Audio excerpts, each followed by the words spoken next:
সুতরাং আল্লাহ পর্যন্ত পৌঁছানোর একটাই মাধ্যম আছে উত্তম, সেটা হচ্ছে জিহাদ। আর জিহাদ বলা হয় তাকে অন্যায় যেখানে জিহাদ সেখানে। আজ বাংলাদেশের সবচাইতে বড় অন্যায় আরম্ভ হয়েছে চাঁদাবাজি।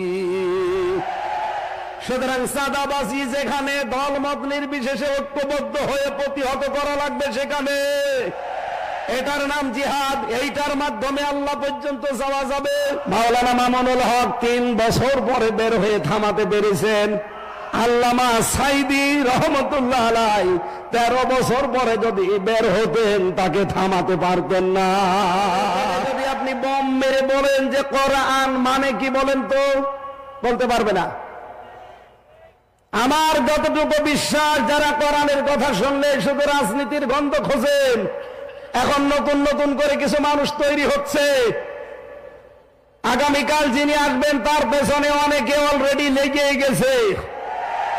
বিশেষ করে আমার চুয়াডাঙ্গার একজন, চাঁপাইনবাবগঞ্জের স্বামী স্ত্রী 2 জন, কিশোরগঞ্জের এক আল্লাহর ওলি, আগে ছাত্রলীগের সভাপতি ছিল। হাসিনা নমিনেশন দেয়নি, তাড়িয়ে দিয়েছে, বাধ্য হয়ে এখন খয়রাতি আর একটা দলে যোগ দিয়েছে। এই 4 জনের কথা সারা বাংলাদেশে আমি শুনতে পাচ্ছি। মিজানুর রহমান আজহারীর নাম ধরে ধরে বিষদগার চালাচ্ছে।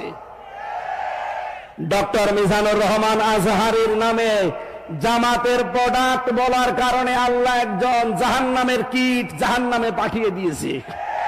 এই কথা বলেন না কেন? সাবেক এক প্রতিমন্ত্রীকে জাহান্নামের কীট ওইটা, কারণ তার আদর্শ মুহাম্মদ রাসূলুল্লাহ ছিল না, ওর আদর্শ ছিল কোন এক বাবা। এই কথা বলেন না কেন? সাফ কথা বলছি, বাংলাদেশে যার আদর্শ বিশ্ব নবী নয়, আপনি মরে গেলে বিনা হিসাবে বিনা বিচারে জাহান্নামে যাবেন। বিচারও লাগবে না, হিসাবও লাগবে না। আমি বানিয়ে বলছি। সূরা হুদ 12 নম্বর পারা 12 নম্বর পৃষ্ঠার 1 নম্বর লাইনের 98 নম্বর আয়াত। ইয়াকদুমু কওমাহু ইয়াউমাল কিয়ামাতি ফাআওরাদাহুমুন নার ইলা আখির আয়াত। যদিও আয়াতটা ফেরাউন সম্পর্কে নাজিল হওয়া, যত তাফসীর পড়েছি সব মুফাসসির আয়াতের বক্তব্যে সামারাইজ এইটাই দিয়েছেন, যেই দলের নেতা জাহান্নামে যাবে ওই দলের কর্মী সব তার সাথে জাহান্নামে যাবে।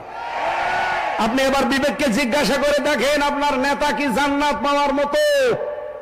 আপনি এমন নেতার আদর্শ মানেন যার রাত 9টার পরে ঠিক মতো পা মাটিতে পড়ে না। তাল গাছকে ধাক্কা দিয়ে বলে, ভাই সাইড দে, আর কতক্ষণ দাঁড়াবো? এই কথা বলে না কেন? এই জন্য রাজনীতির গন্ধ না খুঁজে মাওলানা আজহারীকে যারা জামাতের প্রোডাক্ট বলে চালানোর কারণে মারা তো গেছে, আমার মনে হয় অলরেডি ও জাহান্নামে চলেও গেছে।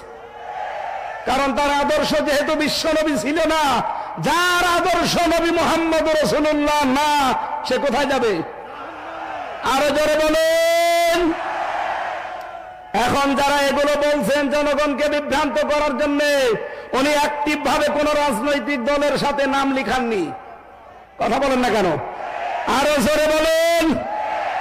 আরে ভাই, এই গত 4 দিন আমরা যারা কথা বলছি, মাওলানা আব্দুল্লাহ আল আমিন, মাওলানা কামরুল ইসলাম সাঈদ আনসারী, সাজ্জাদ কামাল উদ্দিন জাফরি হাফিজাহুল্লাহ, আমি আমির হামজা সহ যদি কোনো ট্যাগ আমাদের পেছনে দিতেন, তাও হয়তো কেউ বিশ্বাস না করুক, শয়তান হালকা বিশ্বাস করত।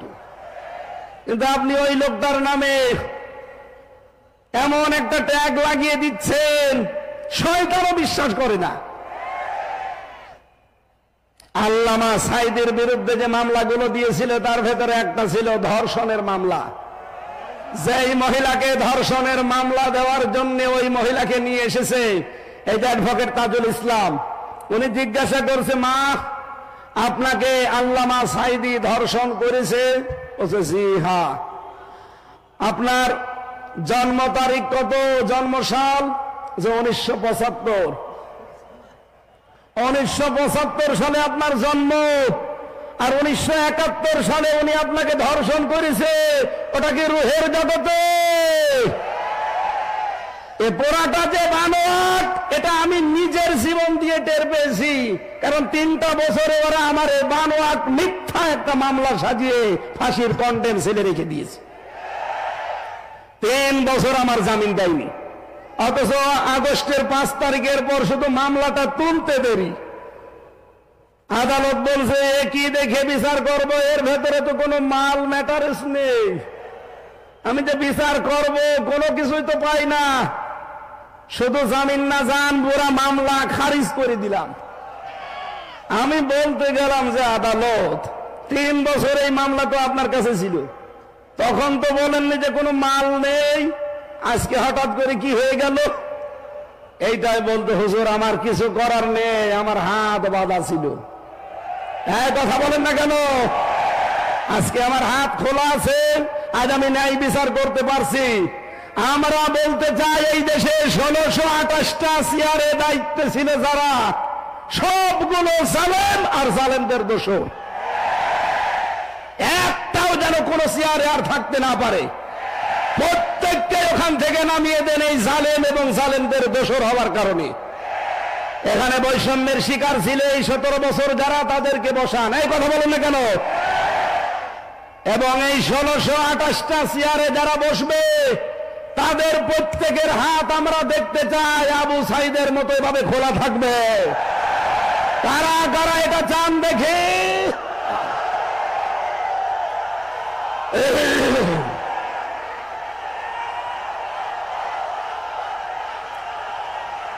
আলহামদুলিল্লাহ।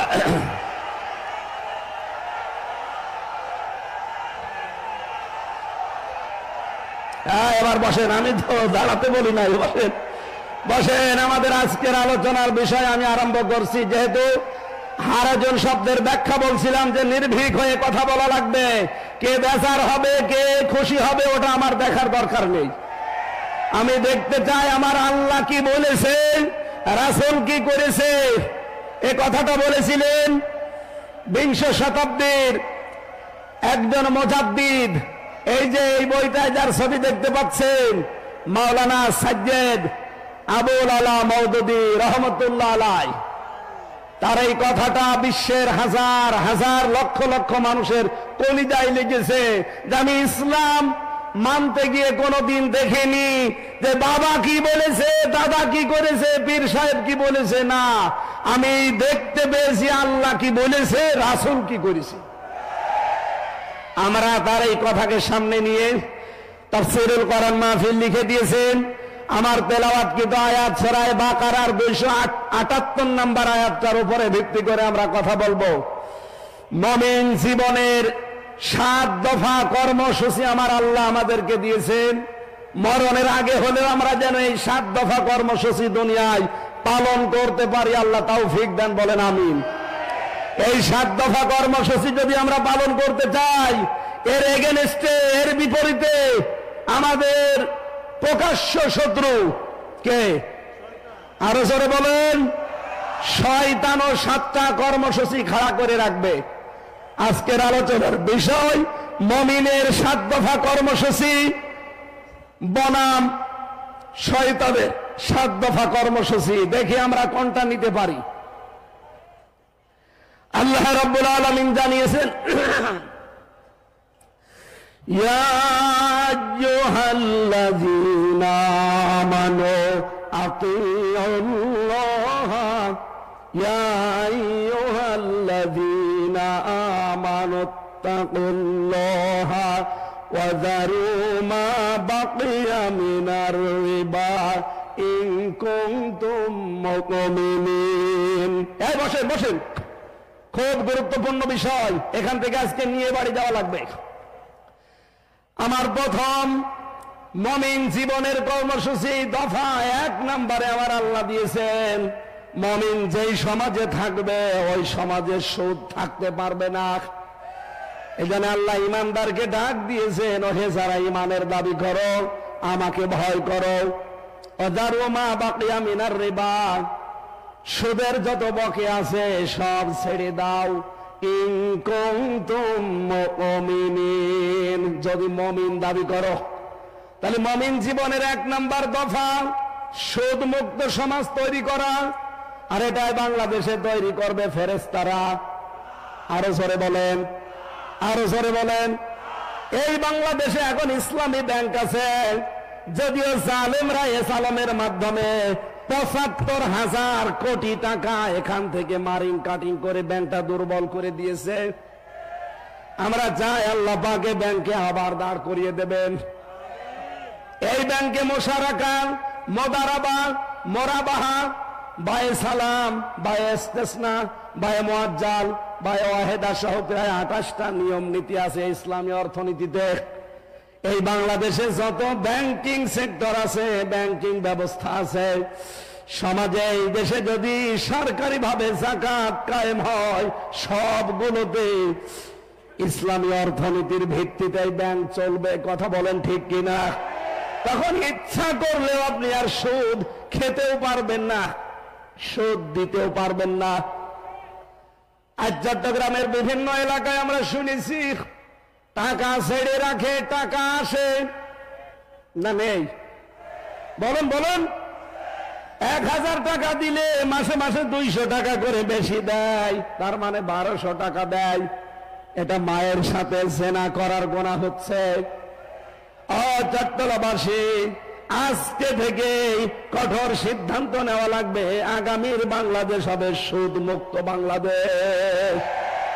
এটার জন্য যদি দল করা লাগে, এটার জন্য যদি মিছিল করা লাগে, এটার জন্য যদি মিটিং করা লাগে, এটার জন্য যদি ভোট দেওয়া লাগে, মুমিন জীবনের প্রথম দফা যেহেতু এইটা, এ কাজে আমরা আছি না নেই? আল্লাহ তৌফিক দেন, বলেন আমিন। ২ নম্বরে বেশি দফা, মুসলিম না হয়ে আমরা কেউ মরব না। সূরা আলে ইমরানের ১০২ নম্বর আয়াতে আল্লাহ দলিল দিয়েছেন, ইয়া আইয়ুহাল্লাযীনা আমানুত্তাকুল্লাহা হাক্কা তুকাতিহি ওয়া লা তামুতুন্না ইল্লা ওয়া আনতুম মুসলিমুন। ওহে যারা ঈমানের দাবি করো, আমি আল্লাহকে ভয় করো যেভাবে ভয় করা উচিত, আর তোমরা মরবা না যতক্ষণ তোমরা মুসলমান না হতে পারো। আমাদের জাতির পিতা হযরত ইব্রাহিম আলাইহিস সালাম ইন্তেকালের আগে তার কলিজার টুকরা সন্তানদেরকে ডাক দিয়ে তিনি বলেছিলেন, وَوَصَّى بِهَا إِبْرَاهِيمُ بَنِيهِ وَيَعْقُوبُ يَا بَنِيَّ إِنَّ اللَّهَ اصْطَفَى لَكُمُ الدِّينَ فَلَا تَمُوتُنَّ إِلَّا وَأَنْتُمْ مُسْلِمُونَ। হযরত ইব্রাহিম ও ইয়াকুব ইন্তেকালের আগে সন্তানদেরকে ডাক দিয়ে বললেন, কলিজার টুকরার সন্তানেরা, অবশ্যই আল্লাহ তোমাদের জন্য একটা দিনকে নির্ধারিত করেছেন, মনোনীত করেছেন। দিন মানে রাতের পরে যে দিন আসবে ওই দিন, ওটা ইসলাম। দিন মানে কি? আরো জোরে বলেন। ওই দিন তোমরা দুনিয়াতে মেনে চলবা, ফালা তামুতুন্না, আর মরবা না, ইল্লা ওয়া আনতুম মুসলিমুন, যতদিন মুসলমান না হতে পারো। এজন্য মুমিন জীবনের দ্বিতীয় দফা হবে, মুসলিম না হয়ে আমরা মরব না। আল্লামা সাইদি রহমতুল্লাহ আলাইহি সারা জীবন যদি নিজে কোরআন পড়তেন, একটা শত্রু বাংলাদেশে পেতেন না। সারা জীবন যদি কোরআন বুঝতেন, একটা শত্রু তার থাকতো না। সারা জীবন যদি কোরআনে কারিম মেনে চলতেন, একটা শত্রু তার বাংলাদেশে থাকতো না। তিনি যেই বলেছেন এই কোরআন আমি নিজে পড়বো, নিজে বুঝবো, নিজে মানবো, শুধু তা না, এটা আমি মানুষকে মানাতে চাই। এই কথা বলুন। তখনই তার শত্রু হয়ে গেছে চট্টগ্রামের আলেমদের আলেম, হাজার হাজার আলেমের উস্তাদ, হেফাজত ইসলাম বাংলাদেশের সাবেক আমির মরহুম আল্লামা শাহ আহমেদ শফি রহমতুল্লাহ আলাইহি যতদিন বলেছেন আমি কোরআন পড়বো, বুঝবো, নিজে মানবো, একটা শত্রুতার ছিল না, এদেশে অনেকে চিনতও না। যেই বলেছে না আমি এটা মানুষকে মানাতে চাই, তখনই তার নাম হয়ে গেছে তেতুল হুজুর। এই জন্য আমাদের এই দেশে আমি মুসলমান না হয়ে মরব না, এই কর্মসূচি হাতে নিলে অবশ্যই কিছুটা কিছু বাধা আসবে। সব বাধা আমি উতরিয়ে যাব, কারণ এটা আমার জীবনের দফা। 3 নম্বর দফায় পেয়েছি ওসিলা ধরতে হবে জিহাদকে। কাকে? সূরা মায়েদার 35 নম্বর আয়াতে দেখবেন, ইয়া আইয়ুহাল্লাযীনা আমানুত্তাকুল্লাহা ওয়াবতাগু ইলাইহিল ওয়াসিলাতা ওয়াজাহিদু ফি সাবিলিহি লাআল্লাকুম তুফলিহুন। বলেন আমিন। আল্লাহ ডাক দিয়েছেন, ইমানদাররা আমাকে ভয় করো, আর আমাকে পাওয়ার জন্য একটা ওসিলা তালাশ করো। সেই ওসিলার নাম হচ্ছে জিহাদ। নাম কি? তাহলে আশা করা যায় তোমরা সফল হবে। বাংলাদেশে বহু মানুষ এই আয়াতটা নিজের দিকে টেনে টেনে ব্যাখ্যা করে, আমাদেরকে ভুল ইনফরমেশন দেয়। তারা বলতে চায় ওসিলা তালাশ করো মানে পীর ধরো। কোন তাফসিরে আমি এটা পাইনি, ওরা সব বানিয়েছে। ওসিলা শব্দের ব্যাখ্যা পেয়েছি আমি 3টা। ওসিলা মানে নেক কাজ, ওসিলা মানে কোরআন, ওসিলা মানে 3 নম্বরে নবীর সম্মান। আপনি পীর ধরা লাগবে পেলেন কোথায়? সুতরাং আল্লাহ পর্যন্ত পৌঁছানোর একটাই মাধ্যম আছে উত্তম, সেটা হচ্ছে জিহাদ। আর জিহাদ বলা হয় তাকে অন্যায় যেখানে জিহাদ সেখানে। আজ বাংলাদেশের সবচাইতে বড় অন্যায় আরম্ভ হয়েছে চাঁদাবাজি। সুতরাং চাঁদাবাজি যেখানে, দলমত নির্বিশেষে ঐক্যবদ্ধ হয়ে প্রতিহত করা লাগবে সেখানে। এটার নাম জিহাদ। এইটার মাধ্যমে আল্লাহ পর্যন্ত যাওয়া যাবে। এটা আমাদের জীবনের 3 নম্বর দফা বানানো লাগবে মুমিন জীবনের। 4 নম্বরে বেশি সত্যবাদীদের সাথে থাকা লাগবে। সূরা তাওবা 119 নম্বর আয়াতে আছে, ইয়া আইয়ুহাল্লাযীনা আমানুত্তাকুল্লাহা ওয়া কুনু মা'আস সাদিকিন। ওহে যারা ইমানের দাবি করো আমাকে ভয় করো, আর দুনিয়ায় যারা সত্যবাদী তাদের সঙ্গে থাকো। জোরে বলেন সুবহানাল্লাহ। সত্যবাদী পৃথিবীতে আল্লাহর দৃষ্টিতে তারা, এই দুনিয়ায় যাদের সম্পর্ক কোরআনের সাথে আর কোরআন কায়েমের সাথে। আপনি তাফসিরে ফি জিলালিল কোরআন দেখবেন, এর ব্যাখ্যা আছে। 5 নম্বরের দফা পেয়েছি সদা সত্য কথা বলা লাগবে। সূরা আহজাবের 70 নম্বর আয়াতটা দেখবেন, ইয়া আইয়ুহাল্লাযীনা আমানুত্তাকুল্লাহা ওয়া কুলু কাওলান সাদীদা। ওহে ঈমানদারেরা আল্লাহকে ভয় করো, আর কথা বললে সোজা সরল সত্য কথা বলো। এ নির্দেশ কার? এই বাংলাদেশে যখনই আপনি এই দফাটা কায়েম করতে যাবেন যে আমি সত্য বই মিথ্যা বলিব না, তখন হাজারো মিথ্যা বিচার বন্ধ হয়ে যাবে। আমি দেখেছি আমার বিরুদ্ধে 4 জন সাক্ষী এনেছিল প্রশাসন। এই জালেম সরকার কুষ্টিয়ার 4 জনকে বানিয়ে সাক্ষী নিয়ে এসেছিল আমার বিরুদ্ধে। তারা সাক্ষী দেওয়ার আগে পিপি তাদেরকে কোরআন শরীফ হাতে তুলে দিল। এটা তুলে দিয়ে বলছে, যাহা বলিব সত্য বলিব, সত্য বই মিথ্যা বলিব না। অথচ এটা যে হাত থেকে সরে গেল দেখলাম পুরা যা বললো সব মিথ্যা কথা। এই জন্য আমার জীবনের দফা বানানো লাগবে এটা। আমি যদা যা বলবো এখন থেকে সদা সত্য কথা বলবো। কথা বলে না কেন? 6 নম্বরে আমি দফা পেয়েছি মুমিন জীবনের, এইটাই আমার মনে হয় আসল দফা। এখন থেকে বিশ্ব নবী মুহাম্মদুর রাসূলুল্লাহকে একমাত্র আদর্শ মানা লাগবে। সূরা হাদীদের 28 নম্বর আয়াতটা আপনি তাফসীর খোলেন, ইয়া আইয়ুহাল্লাযীনা আমানুত্তাকুল্লাহা ওয়া আমিনু বিরাসূলিহি يؤتكم كفلين من رحمته ويجعل لكم نورا تمشون به ويغفر لكم الله غفور رحيم। যারা ইমানের দাবি করো আমাকে ভয় করো, ওয়া আমিনু বিরাসূলিহি, আর আমার রাসূলের উপরে ঈমান আনো। আই আতিউল্লাহ আতিউর রাসূল। এখানে তাফসিরে হাক্কানির ভেতরে মুফাসসির লিখেছেন রাসূলের উপরে ঈমান আনা মানে তার আদর্শ মেনে চলা। আমি এজন্য আগেই বলেছি আপনাকে জীবনের দফা বানাবেন এইটা।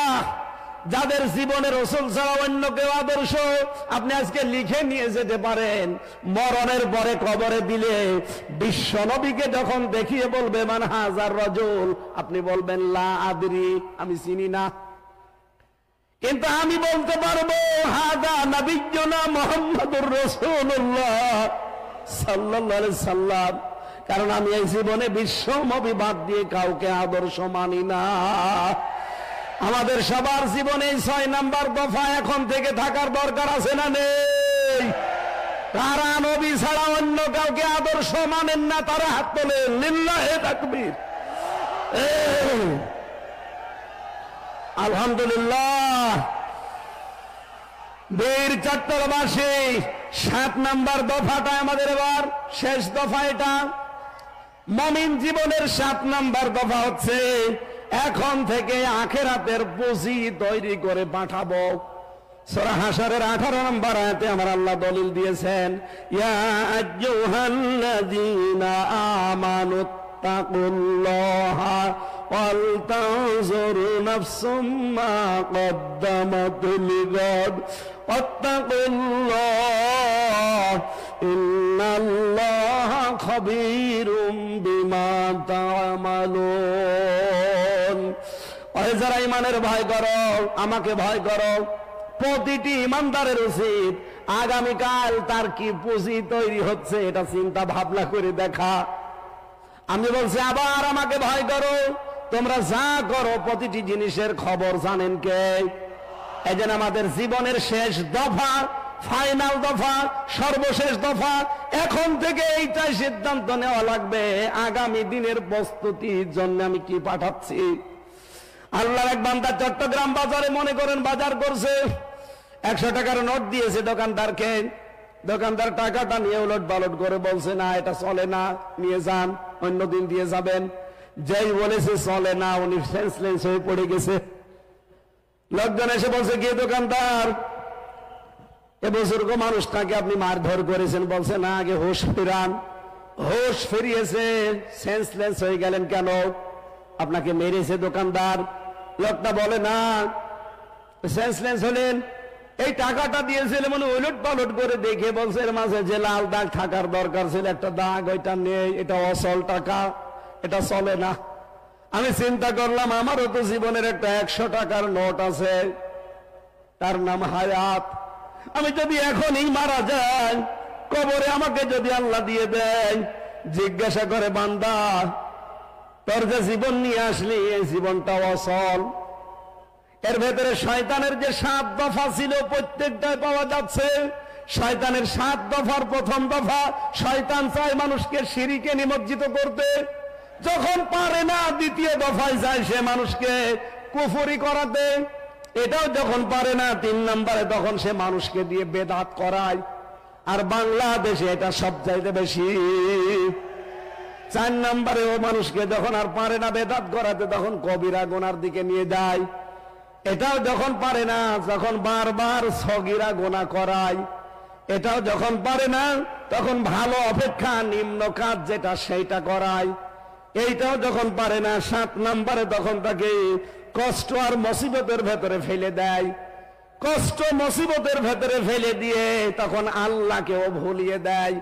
মানুষ যখন কষ্ট মুসিবত বিপদের ভেতরে নিজের হাতে নিজে পড়ে যায়, কোন বিপদ আপদ কিন্তু আল্লাহ মানুষের উপর দিতে চান না, সব আমাদের হাতের কামাই করা। যেই বিপদে পড়ে মুসিবতে পড়ে নিঃস্ব হতে থাকে গনার কাছে, আল্লাহ রাব্বুল আলামিন তখন তাকে আকাশের চাঁদ ও ঝলসনা রুটির মতো দেখায়। তখন তার ঈমানই নষ্ট হয়ে যায়। লোকটা ডাক দিয়ে বলছে আমি চিন্তা করলাম আমারও তো একটা 100 টাকার নোট আছে। আল্লাহ পাক যদি বলে বান্দা শয়তানের যে 7 দফা ছিল তোর আমলনামার ভেতরে জীবনের ভেতরে সব দফাগুলো পাওয়া যায়। শিরিক পাওয়া যায়, কুফরি পাওয়া যায়, বেদাত পাওয়া যায়, কবিরা গুনাহ পাওয়া যায়, বারবার সগীরা গুনাহ করতে সেটা পাওয়া যায়। সবগুলোই তো পাওয়া যাচ্ছে। এবছর আমল নামা দিয়ে আমার বানানো জান্নাত তোকে দেওয়া সম্ভব না। তখন আমার কি হবে এই চিন্তা করে আমি সেন্সলেস হয়ে গেছি। আমি যখন একা একা থাকি মাঝে মাঝে আমার চিন্তা হয়, রব্বুল আলামিন যদি বলে হামজা 2024 সালের ডিসেম্বর মাসের 31 তারিখ পর্যন্ত তোরে মাফ করে দিলাম, যা, তোর জবাব দেওয়া লাগবে না। তোর এই 33 বছর বয়সের 2024-এর 31শে ডিসেম্বর পর্যন্ত মাফ। শুধুমাত্র জানুয়ারি মাসের 1 থেকে আজকে 29-30 তারিখ, এই 30টা দিনের হিসাব দিয়ে তুই জান্নাতে চলে যা। আমার মাঝে মাঝে চিন্তা হয় একা থাকলে যে আমার এই 30 দিনের হিসাব দেওয়াও সম্ভব না। আপনারা পারবেন? এই জন্য 7 নাম্বার দফাটা এখন থেকে আরম্ভ করেন, আখিরাতের জন্য কিছু পুঁজি তৈরি করে পাঠান। আমি সহ যারা এসেছি প্রত্যেককে আল্লাহ পাক এই 7টা দফা মেনে চলার তৌফিক দিন, বলেন আমিন। শয়তানের এই 7 দফায় ঝাঁটার বাড়ি দিয়ে আজকেই বিদায় নিতে পারি, আল্লাহ তৌফিক দেন, বলেন আমিন। আগামীকাল যেহেতু এর চাইতে আরো 10 গুণ মানুষ বেশি আসবেন আপনারা, আমি জানি। এক একজন অন্তত 4-5 জন করে নিয়ে আসবেন।